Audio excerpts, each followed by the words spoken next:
Welcome to the JJ Think Tank. Hello and welcome back to another video on the JJ Think Tank. In this one I want to talk about addiction and how to overcome addictions. I'll focus more on addictions that are less severe because firstly, I'm not qualified to treat major addictions such as addiction to heroin or to dangerous drugs like these. I'll just be speaking from experience. I'm not a psychiatrist. I'm not a qualified psychologist. So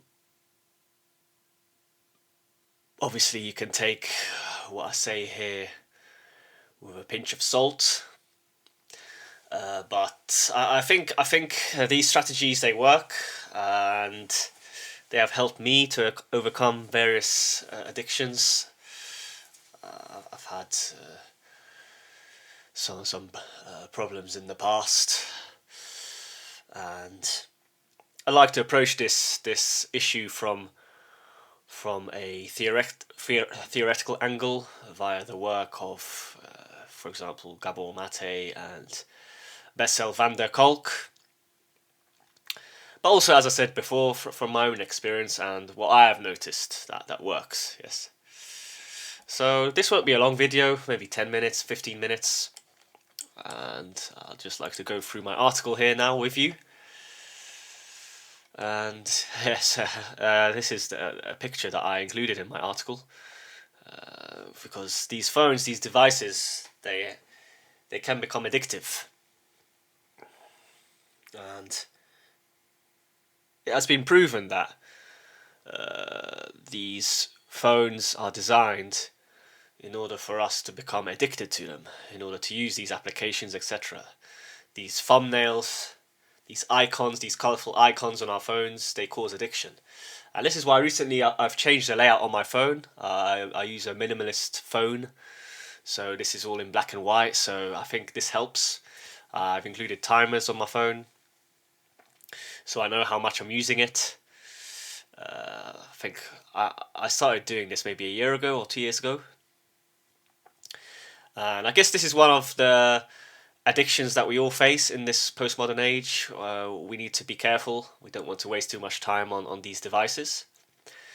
But yes, there are other addictions to drugs, to video games, to prawn, yes, and addictions to scrolling, addictions to toxic relationships even. But I won't cover this because this is a whole separate issue, but I mean, this is a form of addiction, I think. Addiction to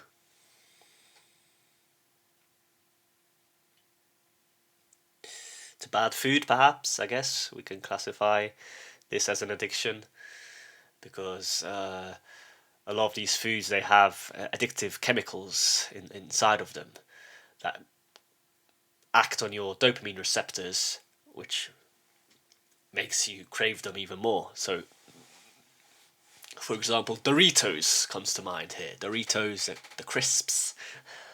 I haven't touched them for years, over 10 years, I think. All these foods, you got to be wary.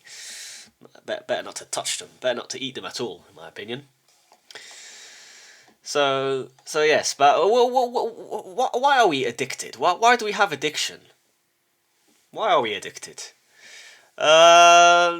Personally, I think all of these problems that we have, they are a manifestation of trauma, and trauma stems from childhood, really, and from perhaps other events that we underwent in the past.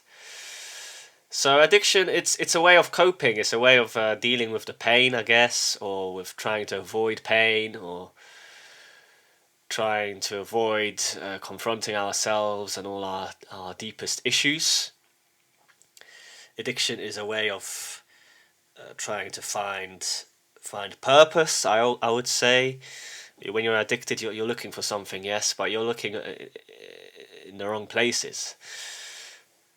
So yes, and this is what Gabor Maté had to say. And all of the diagnoses that you deal with, depression, anxiety, ADHD, I guess ADHD is linked to addiction, yes, bipolar illness, post-traumatic stress disorder, psychosis, are significantly rooted in trauma. They are manifestations of trauma. Therefore, the diagnoses don't explain anything. It is not a thing that you have. This is a process that expresses your life experience. It has meaning in every single case. So this is an interesting perspective. It's not something that you have. It's a process. So you can, by viewing it as a process, you can slowly start to heal and reduce the level of any given illness that you have. Yes, you can cure your anxiety. You can cure your depression. You can cure your bipolar illness. You can cure your post-traumatic stress disorder. You can cure your psychosis. It takes time, yes. So we shouldn't view all of these illnesses as a label that we are stuck with for the rest of our lives. Yes, we can heal. We can recover. For some people, take a longer amount of time. For others, a much shorter amount of time. So yes, and as I said before, addictions ultimately stems from trauma, I think, unresolved trauma, and in the vast majority of cases, this trauma is experienced during childhood. And when we are dealing with addiction, what I've noticed in my life is that we have to be both compassionate to ourselves, but also severe when necessary. Sometimes when we relapse, it's more due to outside factors, perhaps, where we're in a wrong place at the time, where we're struggling, and then we relapse. Yes, so and then when we relapse, we need to be compassionate to ourselves. We need to understand that it's a work in progress. But sometimes also we are not responsible. We go back to these addictions because we're lazy, we're irresponsible, we're sinful, and this is when we have to be severe. We have to be severe with ourselves. We have to confront ourselves and say, "What is going on? Come on, wake up! Wake up! What are you doing? You're wasting so much time. You're not moving forward." So this is because as I wrote here in my title. I want to cover the issue from the perspective of attitude, habits, and strategy. Perhaps some other angles as well. But yes. So here I'm talking about the attitude, the kind of mentality that we need to have. Well, when dealing with ourselves, we need to be compassionate but also severe. So, and when I talk about severe, I think we have to be cruel to ourselves. We have to be cruel to our bodies, I think, sometimes. We have to do violence to our own body because trauma is stored in the body.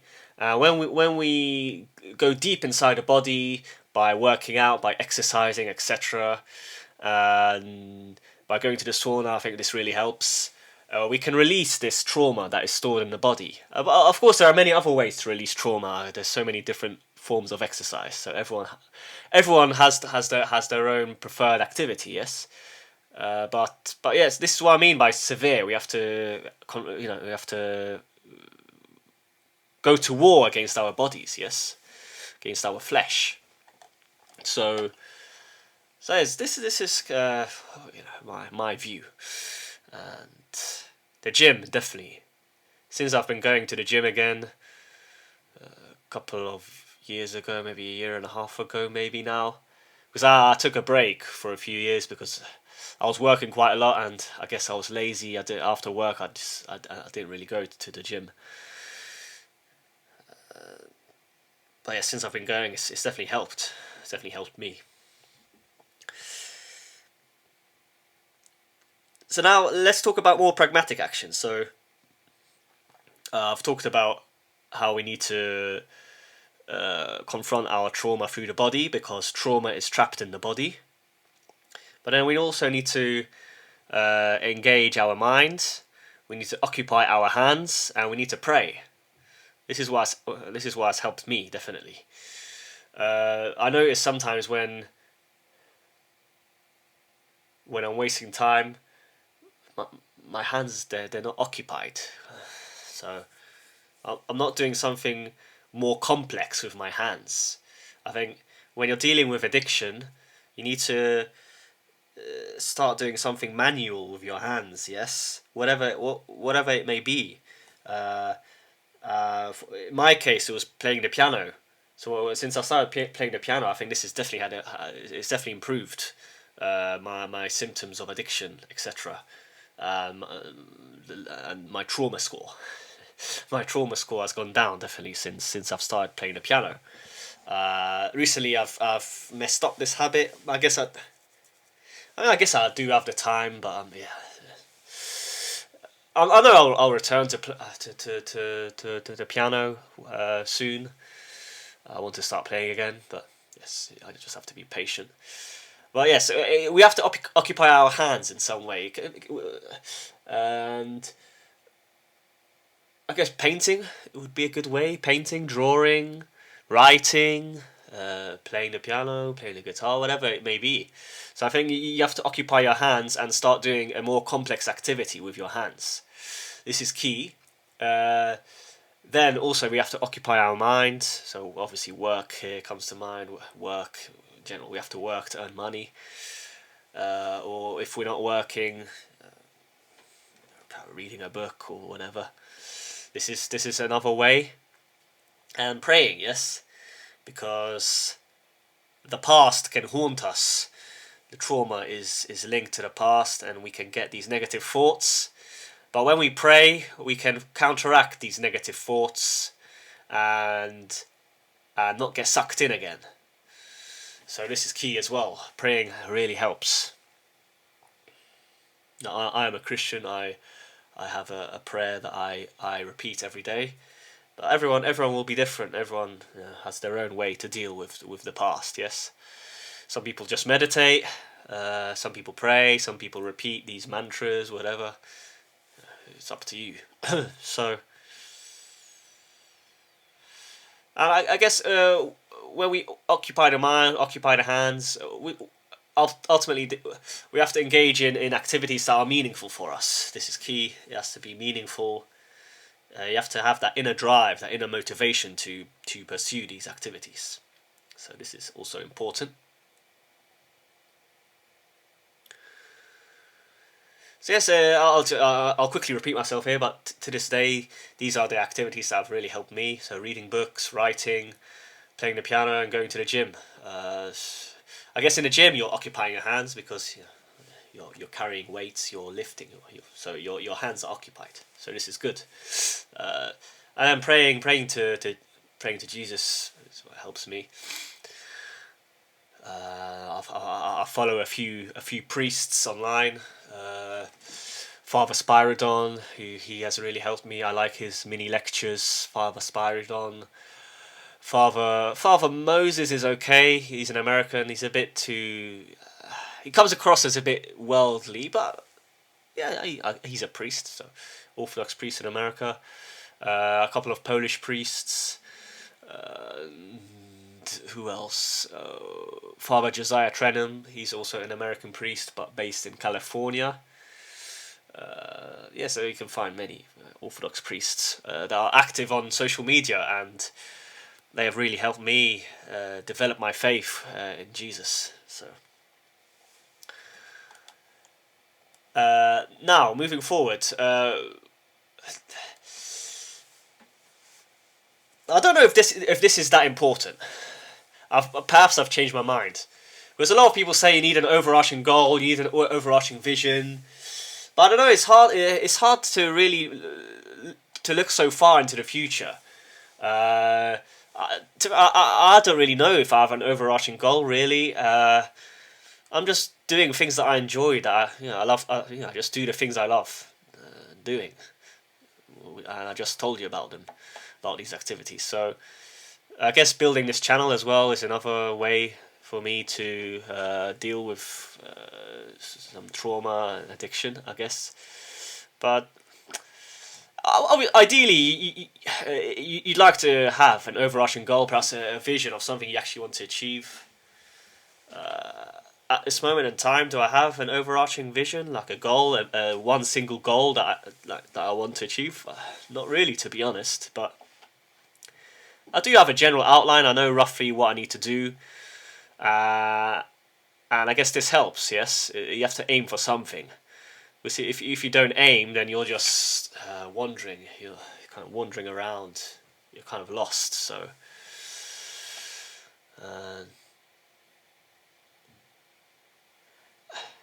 What I would say at this moment in time is that once you start confronting your fears and you overcome your fears slowly but surely, I guess a vision starts to arise, and God sends you a vision, or God directs you in subtle ways.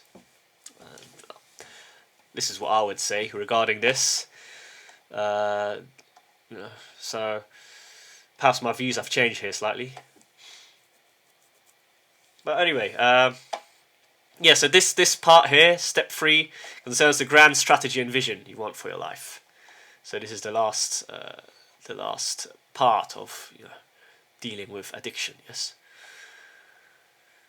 And I think that's all I wanted to say. Just trying to think now if I've forgotten something.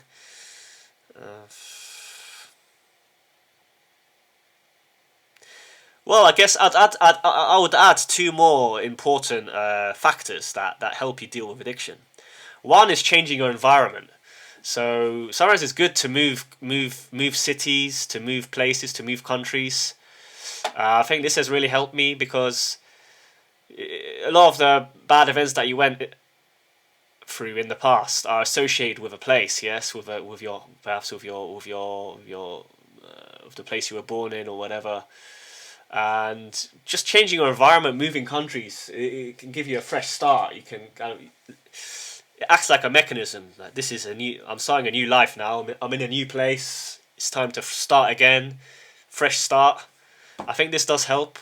Changing your environment definitely helps, and only accepting positive relationships, like just cutting off toxic people. Just you have to be firm. You have to just. There's no point being involved in these toxic relationships because they don't serve you, and these relationships can actually bring you down and cause you to be addicted again. So I guess I didn't mention this in my article, but I think these 2 factors are definitely important as well. So yes, I mean beating an addiction for some people can be a long process. For others, maybe less so. But it's you have to be patient. Sometimes you will fail, you will fall. But as the famous saying goes, you may have lost the battle, but you won't lose the war. So you just have to keep that positive attitude in mind. So yes, that's all I wanted to say about this topic.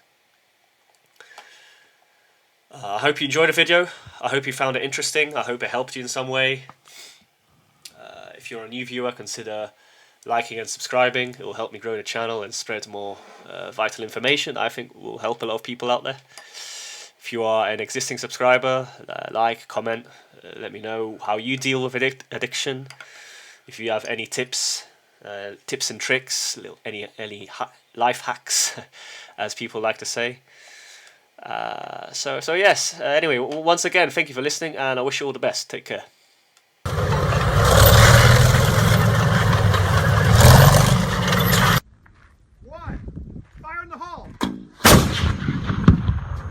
Thank you for listening to the JJ Think Tank. Please like and subscribe if you enjoyed the video.